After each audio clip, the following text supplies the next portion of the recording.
Bismillahirrahmanirrahim. Assalamualaikum warahmatullahi wabarakatuh. Alhamdulillah, wassalatu wassalamu ala rasulillah. Segala puji dan puja kehadirat Allah subhanahu wa ta'ala, juga salawat dan taslim kepada Nabi besar Muhammad sallallahu alaihi wa ala alihi wa sahbihi wasallam. Selamat bergabung teman-teman dari Malaysia, ahlan wa sahlan. Semoga ini adalah bukan pertemuan pertama dan akan terus terjalin hubungan yang baik di antara sesama muslim dan juga sesama negara. Dan semoga insya Allah agama mulia yang kita anut ini menjadi penyambung hubungan yang baik di antara kita tanpa melihat dari mana asalnya dan bagaimana bentuk, rupa dan juga postur tubuhnya. Yang penting apa yang disampaikan. Kalau itu benar, kalau Allah, kalau Rasul, Allah berfirman, Rasulullah SAW bersabda, maka sudah selayaknya setiap muslim di muka bumi ini menerimanya. Dan saya juga berbicara di sini bukan berarti saya lebih tahu daripada Bapak Ibu sekalian, tapi karena kita menjalankan firman Allah Subhanahu wa taala, fadzakir fa inna dzikra tanfa'ul mu'minin. Saling memberikan peringatanlah karena peringatan sangat bermanfaat bagi orang-orang beriman. Juga menjalankan sabda Nabi SAW, ad-dinun nasihah. Agama ini isinya semuanya nasihat. Kesempatan ini teman-teman sekalian, kita akan membahas tentang obat gundah dan gelisah. Gundah dan gelisah, sumpek, sedih, apapun istilah yang semakna dengan itu, mudah-mudahan ini juga difahami oleh teman-teman di Malaysia. Nah, ini bahasa yang kami gunakan di Indonesia adalah sesuatu yang tidak diinginkan oleh semua orang. Kalau ditanya apakah Anda ingin gundah, gelisah, sedih, sumpek, ya, tentu jawabannya tidak. Karena semua orang tahu pada saat dia sedang gundah, gelisah, sedih, kepalanya pening, pusing, hatinya tidak tenang, dia juga tidak produktif secara otomatis. Secara otomatis dia tidak akan bisa produktif untuk melakukan banyak kegiatan-kegiatan karena memang seluruh energi dia tersirap dengan permasalahan yang sedang menjadi beban buat dia. Oleh karena itu teman-teman sekalian, setiap muslim harusnya memang menghindari masalah ini. Ya. Dan kalau Anda tanya kepada saya bagaimana cara menghindarinya, maka saya akan sebutkan dulu sebabnya. Sebab dalam Islam datangnya gundah, ya, sedih, gelisah itu justru dari dua hal. Dangkalnya pemahaman agama terhadap agama dan juga dosa yang dilakukan. Kalau Anda faham agama Anda, maka Anda akan kembali kepada hadis Nabi SAW riwayat Bukhari Muslim bahwasanya sungguh mengagumkan perkara seorang mukmin, kata Nabi SAW, dan itu tidak dimiliki kecuali oleh orang mukmin saja. Kalau dia diberikan, dan semua perkaranya baik, semua urusannya baik. Kalau dia diberikan nikmat, dia sedang senang, maka dia selalu bersyukur. Kalau dia diberikan cobaan, maka dia akan bersabar.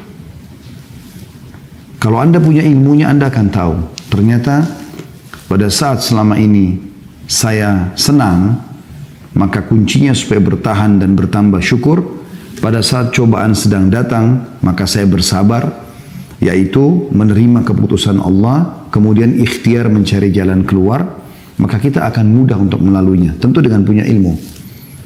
Kalau orang belum faham ilmu ini, tentu mereka akan melaluinya dengan, kalau nikmat ada mereka tidak bersyukur, cobaan datang mereka tidak bersabar. Sehingga selalu dalam dua keadaan mereka berkeluh kesah. Dan ini akan memunculkan, menjadi penyebab munculnya kegelisahan. Karena selalu merasa tamak dan tidak cukup dengan nikmat yang ada. Dan selalu tidak bisa melalui dengan kesabaran cobaan yang sedang ada. Padahal syukur dalam sebuah nikmat dan sabar dengan cobaan yang sedang datang, dua sayap, ya. Seperti kalau pesawat punya dua sayap yang bisa mengimbangi perjalanan kita selama kehidupan di muka bumi ini. Bahkan Ali bin Abi Thalib radhiyallahu anhu menggambarkan sabar itu dalam masalah itu ibarat seperti, ya, kepala. dalam tubuh seseorang. Kalau kepala tidak ada, maka tidak akan ada kehidupan. Seperti itu kurang lebih gambarannya, gitu kan. Dan seorang mukmin akan selalu nikmat datang dia syukuri, kalau cobaan datang dijadikan sebagai bahan introspeksi diri. Ada masalah apa? Kenapa Allah Subhanahu wa taala sedang menguji saya? Gitu kan? Karena memang ada hadis Nabi SAW yang sahih berbunyi, sesungguhnya seseorang bisa tertahan dari rezekinya, kenikmatan yang dia dapatkan justru karena dosa yang dia lakukan. Itu ilmu. Kalau dia tahu teorinya, dia akan lebih mudah untuk melaluinya. Oleh karena itu teman-teman saya ajak, jangan pernah berhenti untuk selalu komunikasi dengan para ulama-ulama kaum muslimin, dengan dai-dai. Nah, di Indonesia Masya Allah melimpah sekali dai-dai dan ulama, di Malaysia pun begitu. Saya beberapa kali diundang oleh teman-teman di sana, Masya Allah banyak tokoh-tokoh masyarakat kita yang punya ilmu, kapabilitas yang cukup. Tinggal bagaimana kita sering komunikasikan sama mereka. Pada saat Anda punya perusahaan, Anda selalu jangan lepas untuk komunikasi dengan para ulama. Kira-kira ini halal atau tidak. Ya, kira-kira pegawai ini kalau dia melakukan pelanggaran seperti ini secara agama, saya udah boleh berhentiin atau belum, gitu kan? Atau apa saja, ya, sumber modal, sistem yang sedang dipakai, produk yang dijual, apakah semua sudah sesuai dengan agama?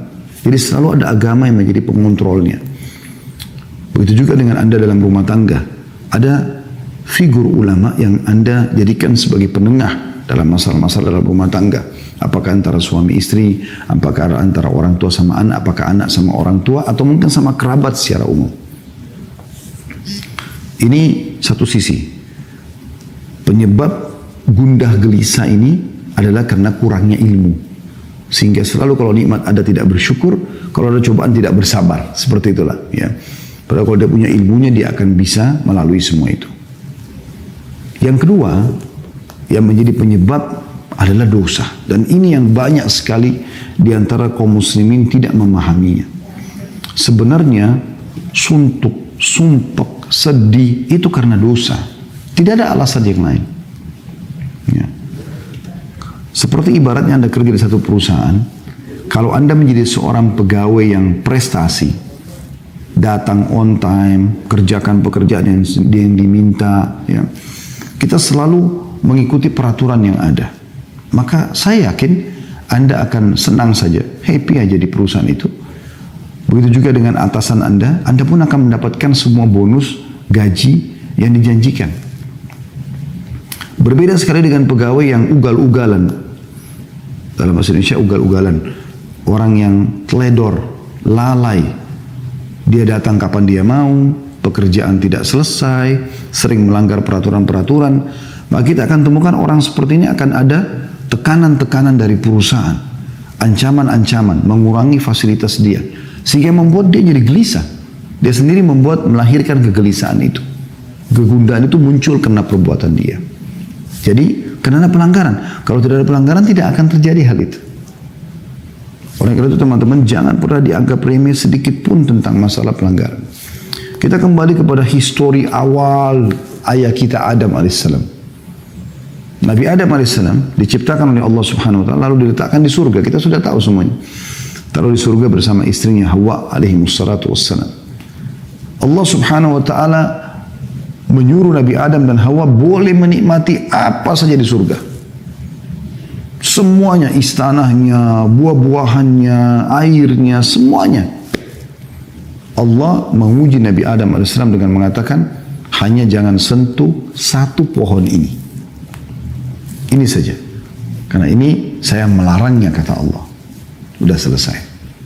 Iblis datang mengganggu Adam alaihissalam, lalu membisikkan bisikannya yang menggoda, mengatakan, wahai Adam, sesungguhnya engkau tidak dilarang memakan buah ini, kecuali karena kalau kau makan, kau akan jadi kekal. Kau tidak akan melalui proses kematian. Maka Nabi Adam pun tergoda, lalu kemudian memakan buah tersebut. Lalu karena kemaksiatan kepada Allah ini, Allah hukum Adam alaihissalam. Coba teman-teman, kita renungi dulu firman Allah Subhanahu wa taala. Saya berharap teman-teman buka di aplikasi handphonenya Al-Quran, surah Toha, surah nomor 20, Ayatnya 121 sampai 127. Saya ulangi, surah Toha, surah nomor 20, ayat 121 sampai 127. Saya akan bacakan. A'udzu billahi minasyaitonir rajim. Wa 'asa Adam rabbahu fagawa.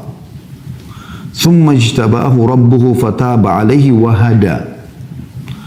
Qala ihbita minha jami'an ba'dukum li ba'din aduwwun fa imma ya'tiyannakum minni hudan faman ittaba'a hudaya fala yadhillu wa la yashqa. ومن أعرض عن ذكري فإن له معيشة ضنكا ونحشره يوم القيامة أعمى قال رب لما حشرتني أعمى وقد كنت بصيرا قال كذلك أتتك آياتنا فنسيتها وكذلك اليوم تنسى وكذلك نجزي من أسرف ولم يؤمن بآيات ربه ولعذاب الآخرة أشد وأبقى.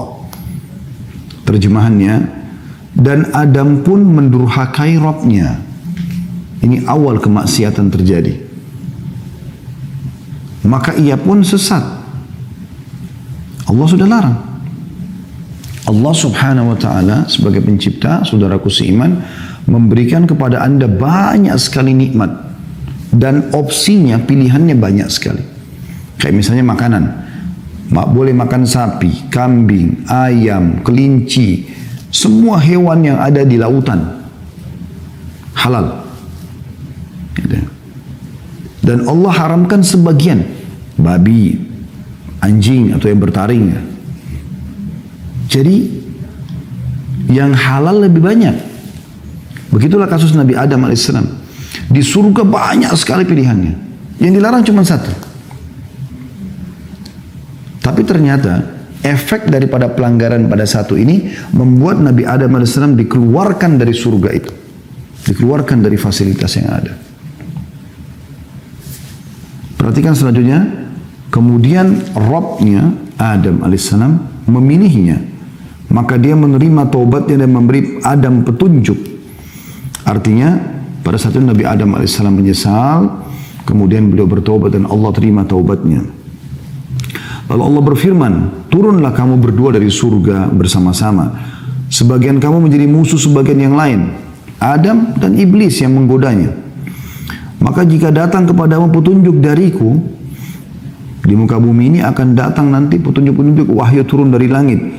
Barang siapa yang mengikuti petunjukku, kata Allah, ia tidak akan sesat dan tidak akan celaka.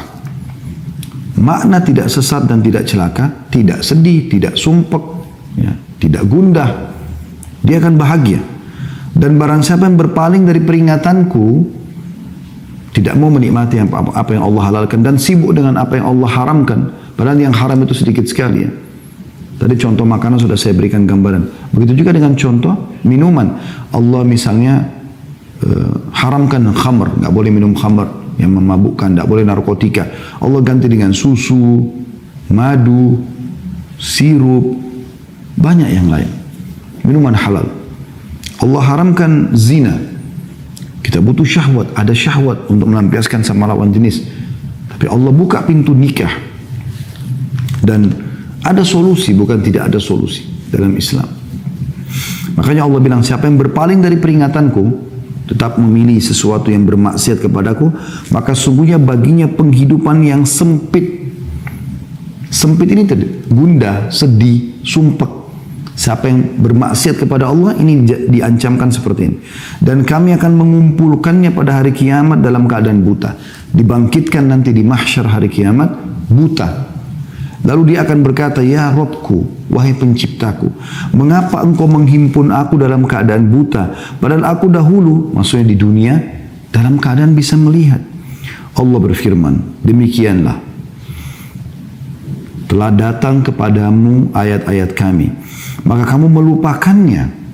Dan begitu pula pada hari ini pun kamu dilupakan. Ya, hari kiamat tidak akan dilihat oleh Allah SWT. Dan demikianlah kami membalas orang-orang yang melampaui batas dan tidak percaya terhadap ayat-ayat Rabbnya. Maksudnya sudah dilarang, kenapa masih dilanggar? Sudah diperintahkan, kenapa enggak dikerjakan? Dianggap oleh Allah melampaui batas dan tidak percaya dengan ayat-ayat Allah. Dan sungguhnya adab di akhirat itu lebih berat dan lebih kekal lagi. Ya. Kita bisa lihat di sini teman-teman sekalian, dalam ayat-ayat ini sangat jelas bagaimana Allah Subhanahu wa taala memastikan di ayat 123-nya, "Faman ittaba'a hudaya fala yadhillu wa la yashqa." Barang siapa yang mengikuti petunjukku maka ia tidak akan sesat dan tidak akan celaka. Artinya dia akan bahagia. Di 124-nya Allah mengatakan, "Wa man a'rada an dzikri fa inna lahu ma'isyatan danka." Ya, dhanka. Dan siapa yang berpaling dari peringatanku, enggak mau mengerjakan apa yang aku perintahkan, menikmati yang halal dan mau bermaksiat kepadaku buat yang haram, maka sesungguhnya baginya kehidupan yang sempit. Coba dengar teman-teman di potongan ayat ini. Bagaimana Ibnu Katsir rahimahullah, ahli tafsir yang masyhur, punya tafsir Quranul Azim, di jilid 3 halaman 164 menjelaskan. Dia mengatakan di dunia dia tidak akan mendapatkan ketenangan dan ketentraman bagi orang yang bermaksiat kepada Allah.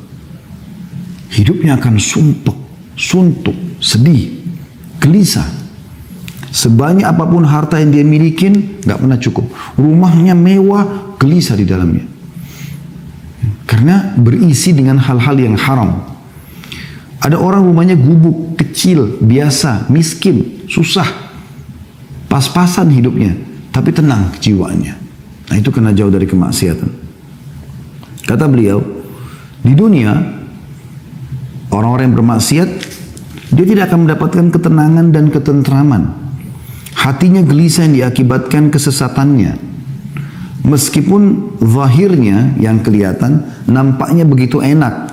Bisa mengenakan pakaian yang ia kehendaki, bisa mengkonsumsi jenis makanan apa saja yang dia inginkan, bisa tinggal di mana saja yang ia kehendaki. Ini perkataan Ibnu Katsir rahimahullah ya. Selama ia belum sampai pada keyakinan dan petunjuk, maka hatinya akan senantiasa gelisah, bingung, ragu, dan masih terus saja ragu. Inilah bagian dari kehidupan yang sempit. Subhanallah, orang yang melakukan perzinahan misalnya.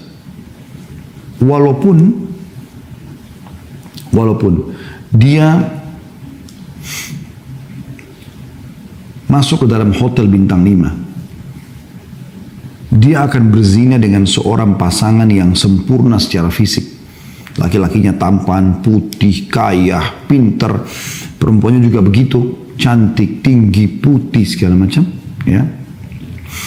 Nah, tetap saja pada saat mereka mau melakukan, mereka punya rasa ketakutan. Dan pada saat mereka sudah melakukannya pun, tidak ada ketentraman jiwa. Ada sesuatu yang sumpek. Ketakutan, ada beban pikiran. Tidur mimpinya buruk. Dan akan sangat beda sekali dengan orang yang melakukan dengan pasangan halalnya, suami istri. Mereka akan tenang secara kejiwaan. Orang juga semua tahu mereka dalam kamar melakukan biologis. Ke hotel pun mereka tidak pernah ragu karena jelas statusnya, jelas pasangan halal suami istri. Maka biologis pun setelah biologis itu tenang. Terlihat wajahnya berseri-seri.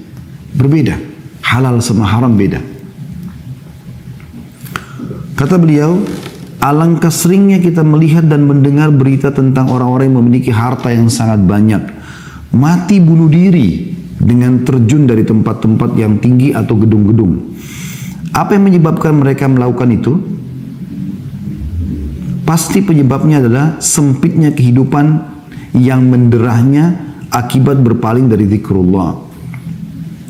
Kalau orang-orang yang berpaling dari zikrullah, mengingat Allah, tidak bertaubat, maka akibatnya mereka akan dikumpulkan pada hari kiamat di padang mahsyar dalam keadaan buta. Sebagaimana Allah sudah menyebutkan itu dalam surah Al-Isra. Surah nomor 17 ayat 72. A'udzu billahi minasyaitonir rajim wa man kana fi hadhil a'ma fa huwa fil akhirati a'ma wa adallu sabila. Siapa yang dalam kehidupan dunia ini buta hatinya dari maksiat kepada maksiat dan orang-orang yang tidak punya ilmu agama, mereka kalau buat dosa mereka tidak taubat. Mereka sudah berzina, mereka sudah mencuri, mereka sudah membunuh, lalu mereka tidak tahu harus kemana arahnya. Besoknya diulangi lagi, berzina lagi, ke diskotik lagi, mabuk-mabukan lagi.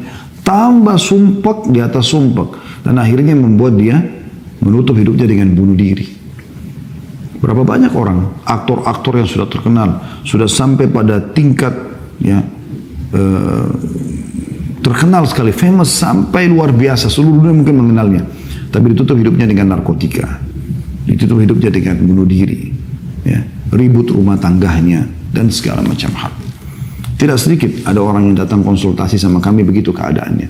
Secara zahir kelihatannya bahagia, karena selalu di medsos itu tampil mesra sama pasangannya, expose ini, expose, tapi di dalam tidak seperti itu. Mereka ada yang banyak datang kepada kami berbicara dan ternyata tidak seperti itu keadaannya. Tidak seperti apa yang diperlihatkan di depan umum. Dan itu yang terjadi. Oleh karena itu teman-teman sekalian, kita harus benar-benar memikirkan masalah ini. Kalau ternyata penyebab dan akibat daripada maksiat ini besar sekali. Ya, besar sekali akibatnya. Baik, kita coba teman-teman sekalian lebih dalam lagi untuk mempelajari kira-kira efek-efek apa yang didatangkan dari kemaksiatan itu. Seperti apa sih kira-kira? Yang pertama sekali yang bisa datang, ya, yaitu dia akan mendatangkan kemurkaan Allah Subhanahu wa Ta'ala. Dan murka Allah ini berbahaya sekali. Karena kalau sudah Allah pencipta langit dan bumi ini murka, pemilik jasad Anda murka dengan Anda, ini bahaya sekali. Segala macam ancaman bisa datang kepada Anda. Tadi biar kita pakai baju bagus, biar rumah kita bagus, di apartemen mewah, punya mobil mewah, pekerjaan banyak, titel dan jabatan menumpuk, tetap sumpah, tetap sedih. Karena sebenarnya dia sedang melakukan sesuatu yang merusak hubungan dia dengan Sang Pencipta langit dan bumi. Karena kita kalau sedang punya nikmat teman-teman sekalian, lagi makan enak, lagi berpakaian, lagi segala macam enak, yang ciptakan kita Allah, yang ciptakan nikmat itu Allah, yang bisa mempertahankannya hanya Allah.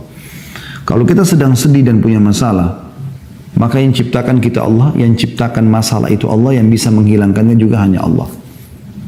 Itu yang sering Anda dengar mungkin, Qul inna salati wa nusuki wa mahyaya wa mamati lillahi rabbil alamin. Katakan hai Muhammad dan ajarkan kepada umatmu. Salatku, ya, Qul inna salati wa nusuki, sembelihanku, ya, ibadahku, wa mahyaya, kehidupanku, wa mamati, dan hidup matiku lillahi rabbil alamin, itu Tuhan alam semesta. Itu konsep dasarnya seorang muslim. Anda kalau punya masalah teman-teman sama siapapun, yang paling pertama Anda jadikan bahan muhasabah adalah bagaimana Anda bermuhasabah, introspeksi diri, hubungan Anda dengan Allah Subhanahu wa Ta'ala. Enggak usah repot teman-teman, sibuk mengkanter, ini orang fitnah saya, ini orang gibah saya, enggak ada gunanya. Usaha saya bangkrut karena sebab ini, sebab itu hanya sebab-sebab agar ada cerita di tengah manusia. Sebenarnya inti permasalahan yang Anda belum faham. Anda sedang membuka pintu kemurkaan Allah yang di langit. Sehingga Allah mendatangkan sebab permasalahan itu muncul semuanya. Perhatikan hadisnya riwayat Imam Ahmad. Kata baginda Nabi SAW, Allah berfirman dalam hadis Qudsi, Aku Allah, tidak ada Tuhan selain aku. Jika aku ditaati, aku ridho. Dan jika aku ridho, maka aku akan memberi berkah. Dan keberkahanku tidak ada akhirnya. Jadi kalau aku sudah ridho kata Allah SWT, aku akan berikan apa saja. Termasuk kebahagiaan, ketentraman, kecukupan, segala macam. Tapi jika manusia maksiat kepadaku, berbuat dosa kepadaku, melanggar, aku murka. Dan jika aku murka, aku akan melaknatnya. Dan laknatku akan sampai pada 7 turunannya. Artinya akan turun kepada orang-orang ini. Bahaya sekali. Ya. Dan ini poin yang harus digarisbawahi teman-teman. Cukup kemurkaan Allah Subhanahu wa Ta'ala ini datang kepada kita, ini bahaya sekali. Maksiat kepada Allah juga ini bisa menghalangi Anda dari ilmu, ide-ide yang bagus, yang brilian gitu. Dinukil dalam sebuah kisah Imam Syafi'i rahimahullah berkata, beliau sering kalau dikasih hafalan oleh gurunya Imam Waqi, hafal lupa, hafal lupa. Maka dia bilang dalam syairnya yang masyhur, syaqautu ila waqi'i su'a hifdhi. Aku keluhkan kepada Imam Waqi tentang buruknya hafalanku. Fa akhbarani bi anna fa arsyadani ila tarki ma'asi. Maka dia memerintahkanku untuk meninggalkan dosa-dosa. Wa akhbarani bi anna ilma nurun, dan dia menyampaikan kepadaku bahwasanya ilmu itu adalah cahaya. Ya. Wa nurullahi la yu'ta li 'asi, dan cahaya Allah tidak akan diberikan kepada orang yang bermaksiat. Oleh karena itu teman-teman sekalian, maksiat Anda lakukan ini akan menghalangi Anda dari ilmu agama, memahami ilmu agama, dan ini adalah panduan hidup Anda. Ilmu agama ini seperti bodyguard. Karena Anda mau makan, mau minum, mau bergaul, mau bekerja, ilmu agama akan datang seperti bodyguard. Ini boleh, ini nggak boleh. Ini nggak bisa Anda fahamin karena buat maksiat. Hilang panduan hidup itu. Begitu juga Anda tidak punya ide-ide lagi untuk bisa mengembangkan usaha apa. Susah. Karena kemaksiatan yang sedang terjadi. Sebaliknya orang-orang yang patuh, orang yang beriman itu akan lebih mudah bagi dia. Yang ketiga, akan terhalangi dari rezeki yang Allah berikan. Disebutkan dalam sebuah hadis riwayat Ahmad, kata baginda Nabi SAW, sesungguhnya seseorang akan diharamkan dari rezekinya sebab perbuatan dosa yang ia lakukan. Jadi ada rezeki-rezeki yang harusnya sampai kepada Anda, tapi kan Anda bermaksiat maka tidak dapat. Ya. Ini satu kerugian yang luar biasa. Kemudian yang keempat teman-teman sekalian, tadi itu yang ketiga ya. Pelaku-pelaku maksiat ini akan dijauhi oleh manusia. Misalnya orang khianat, pendusta, ya, orang yang suka fitnah, adu domba. Ini semua teman-teman akan dijauhi oleh manusia. Nggak ada orang yang suka sama dia. Dan ini masalah lain dalam hidupnya dia. Dan ini juga akan membuat orang sumpek, sedih. Karena memang tidak ada orang yang mau berteman sama dia. Yang kelima, nampak di ronah wajahnya itu tanda-tanda perbuatannya. Dikatakan oleh Ibnu Abbas radhiyallahu anhuma, sesungguhnya perbuatan maksiat itu meninggalkan bekas hitam di wajah, noda hitam dalam hati, ya, lemah pada fisik, sempit dalam rezeki, dan kebencian dalam hati manusia. Ini kata sahabat Nabi Ibnu Abbas radhiyallahu anhu. Jadi ini semua rangkumannya sumpek, sedih, ya. Saya ulangi kata beliau, sesungguhnya perbuatan maksiat meninggalkan bekas hitam di wajah. Entah seperti apa, tapi orang kalau lihat kayak nggak ada cahaya wajah itu. Ada mungkin orang miskin, hidupnya susah, tapi karena selalu taat kepada Allah, wajahnya bercahaya. Kalau Allah bisa memberikan kepada kita digabungkan, alhamdulillah, kita sudah kaya, mampu, pintar, maka Allah berikan gabungan antara pencahayaan di wajah dan juga rezeki yang melimpah. Noda hitam dalam hati, hatinya kelam, sumpek. Karena kalau hati terang, dia akan senang, bahagia. Kemudian lemah pada fisik, mudah sakit, kena penyakit-penyakit kronis. Kita temukan, Masya Allah, orang-orang yang saleh dan salihah jauh dari semua ini. Bahkan kita temukan hidupnya husnul khatimah, meninggal masih dalam keadaan sehat, umur 70 tahun, 80 tahun, dalam keadaan sujud, baca Quran, lagi sholat Jumat, meninggal dunia. Beda dengan ahli maksiat ini, meninggal dalam keadaan tabrakan, narkotika, ya, di penjara dan segala macam hal. Kemudian sempit dalam rezeki. Dan yang terakhir, kebencian manusia. Orang tidak suka dengan orang-orang yang berbuat maksiat ini. Secara fitrah, orang yang suka, walaupun tampan, walaupun cantik, tapi lisannya tajam, suka nyakitin orang, orang nggak suka berteman sama dia. Dan ini hal yang luar biasa teman-teman sekalian, yang harus diperhatikan baik-baik. Ya. Efeknya luar biasa. Kemudian yang keenam, lidahnya itu bisa menjadi clue pada saat meninggal, ajal datang. Umumnya ahli maksiat ini susah untuk syahadat, ya, susah untuk beribadah kepada Allah Subhanahu wa taala. Dia akan tutup hidupnya dengan perbuatan buruk. Disebutkan dalam sebuah hadis yang sahih bahwasanya Nabi SAW bersabda, ya, Allah akan menutup hidup seseorang hamba sesuai dengan hal yang ia biasa lakukan. Jadi kalau teman-teman mau lihat orang ini husnul khatimah atau su'ul khatimah, apakah hidupnya baik atau buruk, ya, itu teman-teman sekalian lihat beberapa hari sebelum dia meninggal. Dia kalau terbiasa mengerjakan satu perbuatan dalam hidupnya walaupun manusia tidak tahu, Allah akan buat dia melakukan itu. Misal contoh, selama ini orang tidak pernah tahu dia itu berzina misalnya. Maka pada saat mau meninggal, dia akan melakukan perbuatan itu sehingga nanti Allah tutup hidupnya dengan itu. Wa na'udzubillah. Atau khamr, atau mencuri, atau riba, atau apa saja. Dan sebaliknya orang-orang yang terbiasa dengan perbuatan amal soleh, Allah akan tutup hidupnya beberapa hari sebelum dia meninggal dengan maksimal mengerjakan ibadah itu. Misalnya dia biasa baca Quran, biasa sholat malam, biasa sholat duha, biasa sholat di masjid. Nanti Allah tutup hidupnya dengan itu. Dan ini bahaya sekali. Berarti orang yang terbiasa bermaksiat teman-teman, Allah akan tutup dia dengan itu. Allah permalukan di dunia dia dengan dia melakukan kemaksiatan tersebut, lalu kemudian dia akan meninggal dalam keadaan berbuat maksiat itu. Dan ini efek yang luar biasa. Yang lebih luar biasa lagi teman-teman, yang terakhir adalah yang ke-8 ya, kurang lebih. Itu bisa terwariskan perbuatan-perbuatan buruk ini. Sebagaimana amal soleh juga bisa terwariskan. Sekarang kalau terwariskan itu begini maksudnya. Teman-teman kalau biasa melakukan satu kemaksiatan, Anda kan akan kerjakan itu, akan dilihat oleh anak-anak. Anak-anak mungkin akan menjadikan sebagai contoh dan tolok ukur. Oh ternyata ayah saya itu begini, ibu saya itu begini. Kita temukan dalam rumah tangga teman-teman sekalian, kalau seandainya ada orang yang terbiasa teriak-teriak misalnya, bertengkar, berkelahi sama pasangannya, maka kita temukan anaknya itu memang suka teriak-teriak. Kalau di rumah itu santun, sopan, baik, maka juga begitu kondisi anak-anaknya. Keluarga itu biasa orang tuanya sholat, ya, berbagi, bersedekah, anak juga akan seperti itu. Tapi kalau mereka biasa buat kemaksiatan, anak juga kita akan temukan seperti itu. Yang kita temukan biasa orang-orang yang istilahkan broken home dan segala macam.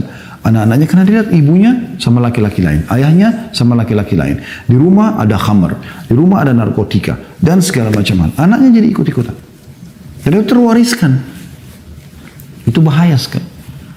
Makanya Umar bin Khattab radhiyallahu anhu itu pernah lewat di rumah salah satu penjual susu di kota Madinah di malam hari.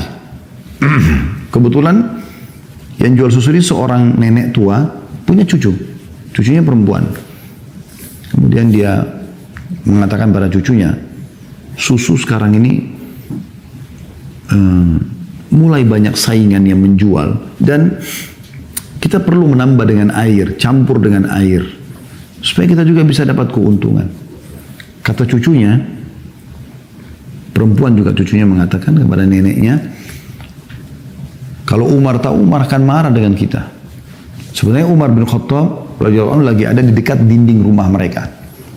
Ya. Dia sedang mendengar itu. Tapi mereka berdua ini tidak tahu kalau Umar bin Khattab ada di situ. Maka kata neneknya, Umar nggak ada, Umar nggak dengar. Kata si anak perempuan tersebut dengan penuh keyakinan. Sambil menangis dia mengatakan, kalau Umar tidak tahu bagaimana dengan Tuhannya Umar.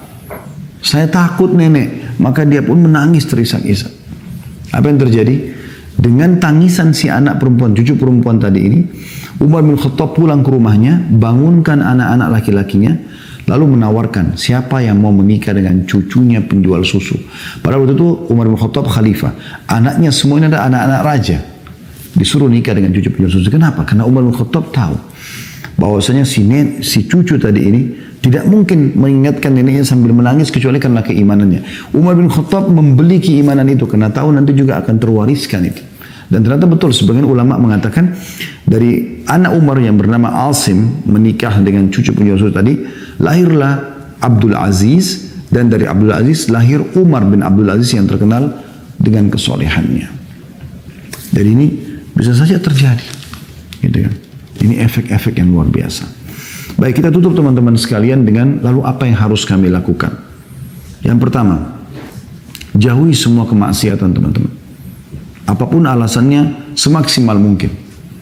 Mulai sekarang jangan lagi berbuat dosa-dosa dan Anda pribadi lebih mengerti dosa apa yang sedang Anda lakukan. Anda lebih tahu. Jadikan bahan muhasabah. Karena memang ada timbangannya. Kalau ini timbangan dosa dan ini timbangan amal saleh. Selama ini masih berimbang, Anda masih buat dosa dan Anda juga masih ibadah. Anda sholat, Anda tutup aurat.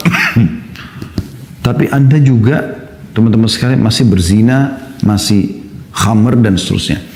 maka tidak akan ada kenikmatan dalam ibadah ini. Gak ada kehusyuan dalam sholat, tidak ada kenikmatan ibadah. Gitu. Ini poin yang harus digarisbawahi. Ya. Kapan ini ada kenikmatannya? Kalau dia naik rate-nya dan maksiat ini turun. Dengan cara Anda tutup, kunci. Nanti Anda akan rasakan kalau Anda tutup pintu dosa, Anda lebih tahu dosa masing-masing, Anda coba muhasabah, apa yang Anda lakukan pelanggaran dalam keseharian, coba tutup. Seminggu, sebulan, berhentikan.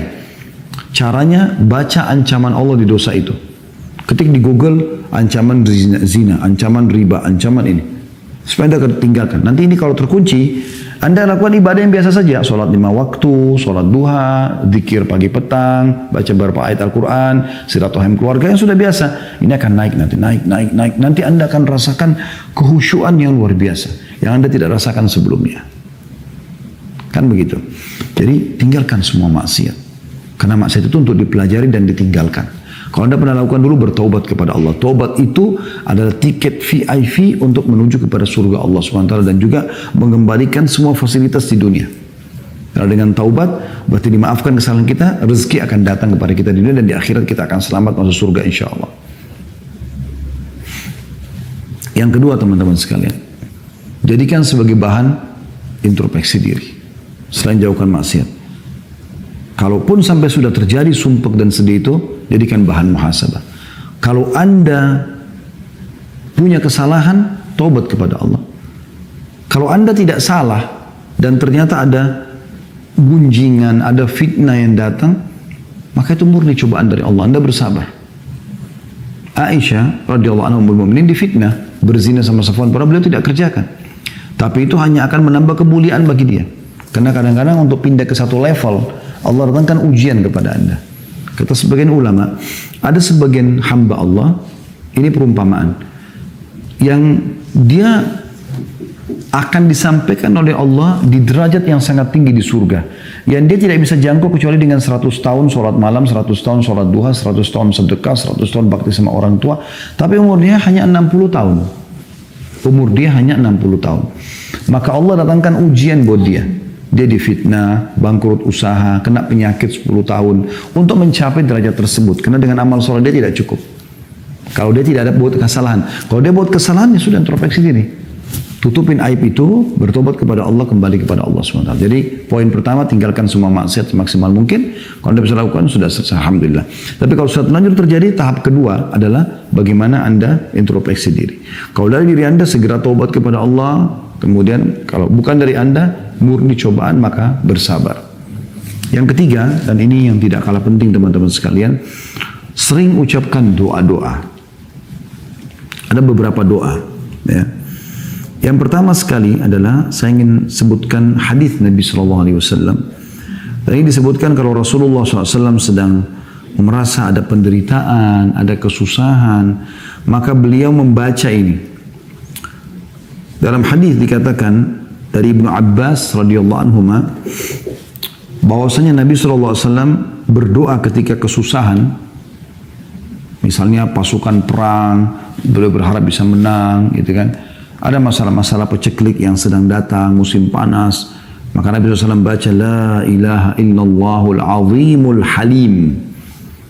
Ya, kalau sempat tulis Alhamdulillah, kalau enggak maka mungkin bisa didengarkan, semoga bisa dihafal.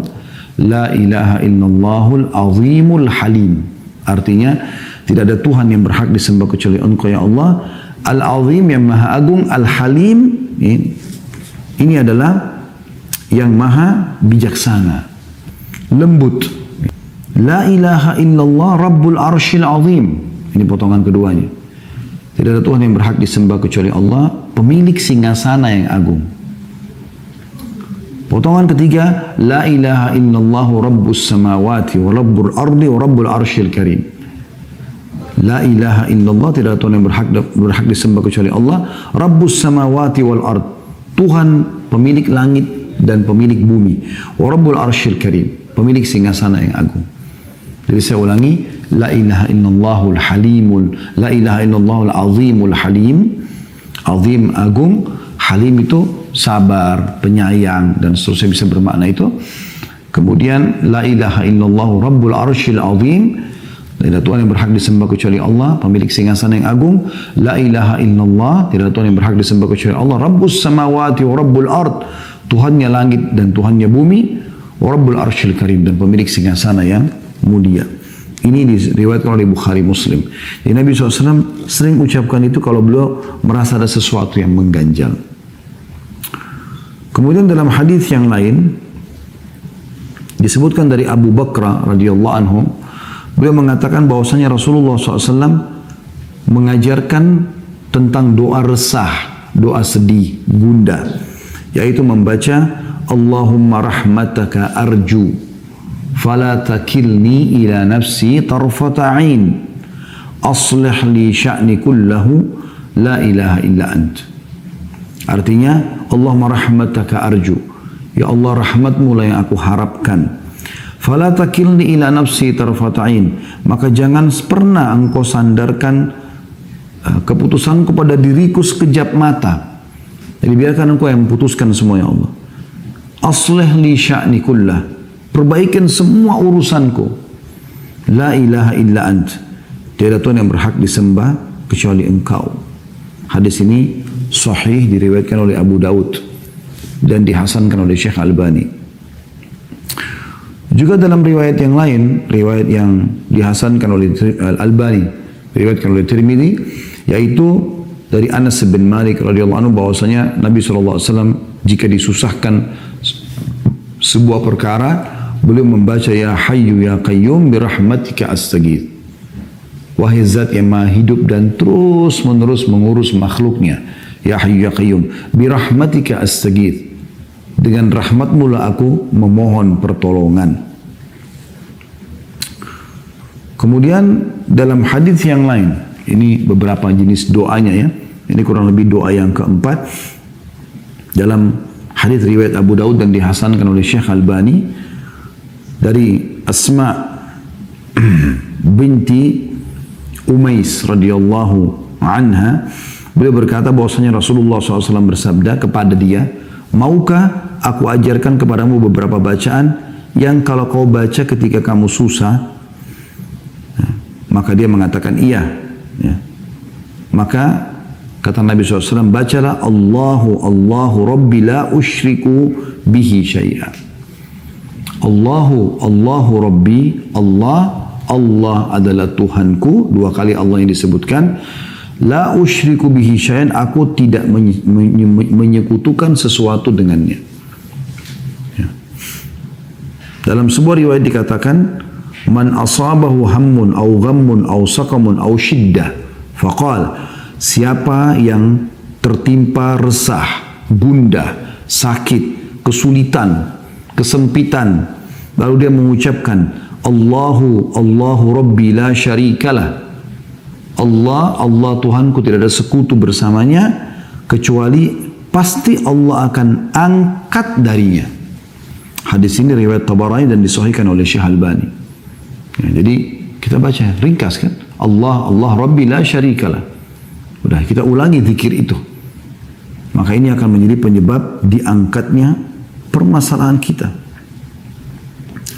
Dalam hadis yang lain juga kata Nabi SAW dari Abdullah bin Mas'ud radhiyallahu anhu, tiada sesuatu kegundahan dan kesedihan, sumpek, gelisah yang menimpa seseorang lalu dia membaca Allahumma inni abduka, ya Allah sungguhnya aku adalah hambamu, wabni abdika, dan anak hambamu laki-laki, wabni amatika, dan anak hambamu perempuan, maksudnya ayahku adalah hambamu, ibuku juga adalah hambamu, nasiyati biyadik, ubun-ubunku, ini bagian tengah kepala, di tanganmu, madin fiyya hukmu, berjalan berlaku keputusanmu padaku, adlun fiyya qada'uk, sangat adil keputusanmu padaku, as'aluka bikulli ismin huwalak, aku memohon kepada semua nama yang kau miliki, sammaita bihi nafsak, engkau menamakan dirimu dengannya, au 'allamtahu ahadan min khalqik, atau engkau mengajarkan kepada salah satu hambamu, au anzaltahu fi kitabik, atau engkau turunkan pada kitabmu, au sta'tharta bihi fi ilmil ghaibi 'indak, atau engkau menyimpannya di sisimu, di ilmu ghaib milikmu, Antaj'al Qur'an rabi'a qalbi, agar engkau menjadikan Al-Quran sebagai penghibur hatiku, wa nura sadri, cahaya dadaku, wajila'a huzni wa dhahaba hammi, dan penghibur kesedihanku juga penghibur kegelisahanku. Ya. Kata Nabi SAW, ya, siapa yang membaca ini maka Allah akan mengganti kesedihannya menjadi kesenangan. Allah akan ganti kesedihannya menjadi kesenangan. Jadi ini wasiat Nabi SAW. Memang sedikit panjang, tapi ini kalau anda hafal insyaAllah dan anda amalkan, dijamin ya, oleh Nabi SAW akan mendapatkan jalan keluar. Begitu juga teman-teman sekalian dengan doa Zannun. Disebutkan dalam Zannun ini Nabi Yunus ya, pada saat beliau di dalam perutnya ikan, ya, beliau mengucapkan la ilaha illa anta subhanaka inni kuntu minadh dhalimin. Tidak ada Tuhan yang berhak disembah kecuali Engkau, Maha Suci Engkau ya Allah, aku termasuk orang-orang zalim. Ada sebuah riwayat gitu kan, disebutkan oleh Sa'ad radhiyallahu anhu, beliau mengatakan, kami pernah duduk-duduk bersama Nabi Muhammad sallallahu alaihi wasallam, lalu beliau bersabda, maukah aku beritahukan kepada kalian sesuatu jika salah satu dari kalian didatangi kesusahan, musibah dari musibah-musibah dunia, ia berdoa dengannya niscaya akan dilepaskan darinya, akan selesai permasalahannya. Lalu beliau dijawab, tentu kami mau wahai Rasulullah. Kata Nabi SAW, doa Zannun yang ditelan oleh ikan, yaitu la ilaha illa anta subhanaka inni kuntu minadh dhalimin. Jadi ini beberapa jenis doa yang kita boleh baca, anjuran untuk baca. Ya, dan kalau misalnya anda belum menghafalnya, anda bisa tentunya kembali kepada doa dalam bahasa Indonesia, dalam bahasa Melayu, anda bisa sampaikan. Yang penting adab doanya, anda menghadap kiblat, anda lebih baik berwudu, ya. Kalau mau lebih bagus lagi, anda sholat sunnah, taubat 2 rakaat. Selesai salam, anda mengangkat tangan ke langit, jangan lupa puji Allah dulu minimal, alhamdulillah. Kemudian baca salawat kepada Nabi SAW, wassalatu wassalamu ala rasulillah. Lalu bahasa Melayu itu bahasa Indonesia. Ya Allah, sungguhnya hambamu ini telah tertimpa penyakit yang sudah sekian tahun menderita, ya. Angkatlah penyakit ini ya Allah, hanya Engkau lah yang bisa memberikan kesembuhan. Ya Allah, hambamu ini sudah lama menikah belum memiliki keturunan, maka mudahkanlah keturunan untukku ya Allah, sebagaimana Engkau karuniakan keturunan kepada Nabi Zakaria, ya. Karena Nabi Zakaria menikah kurang lebih 70 tahun baru dapat anak, ya. Kemudian bisa juga misalnya ada masalah lain, ya Allah, sungguhnya hamba sudah terlilit utang yang sangat banyak. Ya, dan ini kesalahan hamba mohon ampun kepadamu ya Allah, mudahkan hambamu untuk selalu, ya, bisa punya peluang untuk menyelesaikan utang tersebut sebelum meninggal dunia. Dan semua keluh kesah kita bahasakan dengan penuh keyakinan teman-teman, karena kata Nabi SAW, berdoalah kalian kepada Tuhan kalian dalam kondisi yakin akan diterima, karena Allah tidak akan terima doa dari hati yang lalai, ya. Ini kurang lebih gambarannya. Kalau kita simpulkan, sebenarnya jauhi kemaksiatan teman-teman sekalian, karena dia sumber kesedihan, sumpek, sedih dan segala macam. Bahkan salah satu dari para salafus saleh pernah berkata, aku tahu aku punya dosa kepada Tuhan Allah pada saat aku melihat perubahan sikap dari pasangan hidupku. Kebetulan karena dia laki-laki, dia mengatakan perubahan sikap dari istriku dan juga tungganganku, bahkan tikus yang masuk ke dalam rumahku. Artinya orang kalau jaga hubungannya sama Allah SWT, Allah akan jaga semua fasilitas yang ada pada dia. Allahu a'lam.